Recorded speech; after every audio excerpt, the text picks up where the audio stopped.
Far. Jim Bianco of Bianco Research joins us now for more. Jim, welcome to the programme. We've got a lot to cover. Let's start with the bond market. 6 weeks of gains into this week, lower yields across 6 consecutive weeks. For the 7th week, we're seeing another week of lower yields. Over 5 days, 25 basis points. Jim, let's start there. What's behind that move? I think the big thing that no one's really talking about is what's been happening in Europe around Ukraine. The president is trying to cut a deal. He wants Europe to pay for security, which is a big part of that Mar-a-Lago Accord.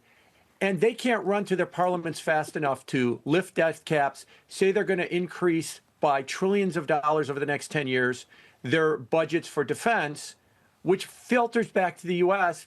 Then we don't maybe need 60,000 troops in Europe. Maybe we need 40 or maybe we need 20. And the idea is maybe we've got some kind of debt relief coming or some kind of deficit relief coming. That's what has changed in the last week to 10 days or so, is this idea that Europe is very open to relieving us of a lot of the defense spending burden that we've had. And I think that bonds are responding to the potential of lower supply. Now, whether that happens, that's for later this year. And whether or not that will be stimulative or inflationary, that's for later this year. But right now, I think that's been the catalyst that's changed us in the last week or 10 days. Jim, you brought up Mar-a-Lago Accord, so let's go right there. You basically have been holding meetings telling people that they have to think about this type of scenario where this administration looks to allies and says, buy longer-term bonds at certain specific yields, and then we'll give you certain guarantees or deals, et cetera. It's sort of a different way of trying to shore up the deficit. A lot of people have really shot this down, saying absolutely not. It would decimate the market, treat it like an emerging market.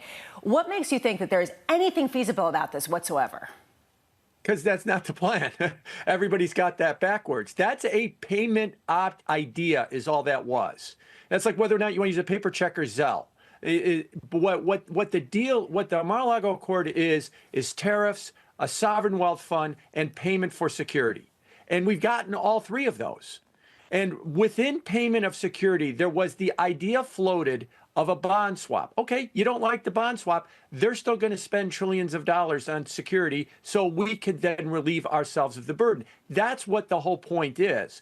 In that, everybody's gotten hung up on this one aspect about payment of security. Maybe it happens, maybe it doesn't happen. But the larger issues of all of that are happening. Now, why are we doing this? The idea is to reorient the world global trade system, which we seem to be trying to do with tariffs, to bring down the value of the dollar, to bring down interest rates, and to make the U.S. more competitive. That's what the goal is. Now, at this point, it looks like all three aspects of that are underway and happening, and we shouldn't just get bogged down in just one idea about a payment mechanism and call that the entire plan.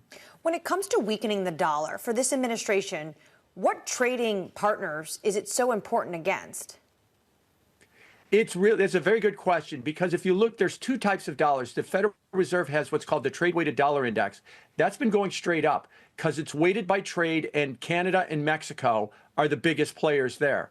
The dollar index, which we all look at and you quote every day, that's weighted by more like flows, and half of that is the euro. So really, when you talk about trying to weaken the dollar to fix the trade imbalances, it's Canada, it's Mexico, it's China. Those are the three currencies. It's not the euro, it's not the pound, it's not the Swiss franc, or even the Japanese yen to some extent. And so that's why it's not a coincidence that the first salvo in the tariff war went to Canada and to Mexico. Because if you want to deal with it, you have to deal with it with those two countries. So when it comes to the tariffs that the president has earmarked, and they're basically, the agenda is set for March 4th, the pause on Canada, Mexico, do you expect 25% to be added on those imports from those two trading partners? Yeah, I think that's up in the air. I mean, we're talking about a president who wrote The Art of the Deal, and he's using tariffs for both leverage to get something and potentially revenue or reorient the trading system. So we'll see when we get to, somewhere about midnight on March 4th, whether or not those tariffs actually happen. It's up in the air. But nevertheless, even if they don't, or there's another extension of them, they're going to stick around, the idea of them, for the next 4 years as a leverage point, and if not, as some kind of a revenue point, if some version or some percentage of tariffs are put on those two countries. Hey, Jim, your thoughts getting a lot of attention over the past week or so. Appreciate the update. Jim Bianco there of Bianco Research.